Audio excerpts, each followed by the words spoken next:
Praise the lord. దేవునికి మహిమ కలుగును గాక. ప్రతిరోజు క్రమం తప్పక వాగ్దానాన్ని వీక్షిస్తున్న ప్రతి ఒక్కరికి యేసయ్య నామంలో ప్రత్యేక వందనములు.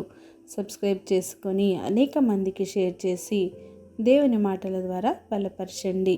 ఈ దినమునకై ఏర్పాటు చేయబడిన దేవుని వాగ్దానము మత్తయి సువార్త 19వ అధ్యాయము 30వ వచనము. మొదటివారు అనేకులు కడపటి వారగుదురు, కడపటి వారు మొదటి వారగుదురు. But many that are first shall be last, and the last shall be first.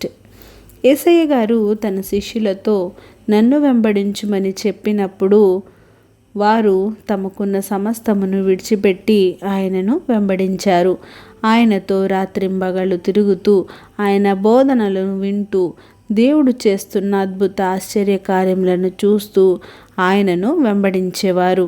అలాంటి సమయంలో ఒకనాడు పేతురు యేసయ్య గారితో, ఇదిగో మేము సమస్తమును విడిచిపెట్టి నిన్ను వెంబడించితిమి గనుక మాకేమి దొరుకునని ఆయనను అడుగగా యేసయ్య గారు వారితో ఇట్లనిరి, ప్రపంచ పునర్జననమందు మనుష్య కుమారుడు తన మహిమగల సింహాసనము మీద ఆసీనుడై ఉండునప్పుడు నన్ను వెంబడించిన మీరును 12 సింహాసనముల మీద ఆసీనులై ఇశ్రాయేలు 12 గోత్రముల వారికి తీర్పు తీర్చుదురు.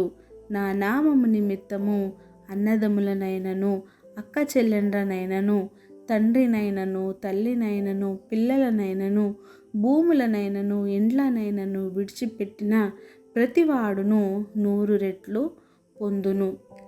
మరి నీవు దేవుని కొరకు వీటిలో ఏ ఒక్కటైనా వదులుకొనుటకు సిద్ధముగా ఉన్నావా?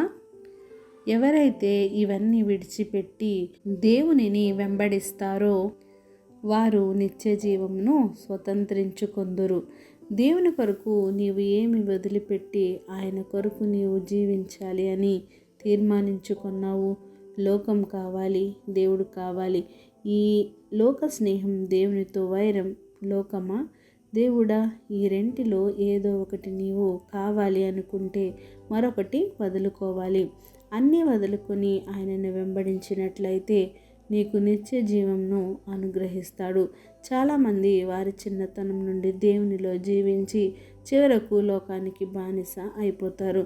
ఇంకొంతమంది లోకాన్ని విడిచి చివరకు దేవుణ్ణి ఆశ్రయించి దేవుడంటే ఏమిటో నిజం తెలుసుకొని ఆయన కొరకే జీవిస్తారు. అందుకే దేవుడు మొదటివారు కడపటివారుగా, కడపటివారు మొదటివారుగా అని సెలవిచ్చారు. నిజమే. మరి నీ పరిస్థితి ఎలా ఉంది? దేవుని కొరకే నీవు లోకాన్ని విడిచిపెట్టి ఆయనను వెంబడించుదువుగాక. ఆమేన్. చిన్ని ప్రార్థన. సకల ఆశీర్వాదాలకు కారణభూతుడైన మా ప్రియ పరలోకపు తండ్రి, మీరు ఇచ్చిన వాగ్దానమునకే వందనాలు దేవా. ఎవరైతే ఈ వాక్యాన్ని విన్నారో విని విడిచిపెట్టిన వారంగా కాకుండా వాటిని మా హృదయాల్లో భద్రం చేసుకుని ఆయన వాక్యానుసారంగా జీవించే జీవితాన్ని ప్రతి ఒక్కరికి దయచేయండి దేవా. అవును ప్రభువా, మొదటివారు కడపటివారుగా, కడపటివారు మొదటివారుగా అనేక మంది మరి నాయన మరి మార్పు చెందుతుండగా నాయన మరి మేమైతే ఏ స్థితిలో ఉన్నామో మమ్మల్ని మేము పరీక్షించుకొని మీకు దగ్గరగా జీవించే జీవితాన్ని ప్రతి ఒక్కరికి దయచేయండి. ప్రార్థన అవసరం ప్రతి ఒక్క బిడ్డని ఈ సమయంలో జ్ఞాపకం చేసుకొని వారి అవసరతలను అక్రతలను సమయానుకూలంగా తీర్చి సమస్త ఘనత మహిమ ప్రభావములు మీరే ఆరోపించుకుంటారని యేసుక్రీస్తు పరిశుద్ధ నామమున ప్రార్థించి అడిగి వేడుకొంచున్నాను మా తండ్రి. Amen. God bless you all.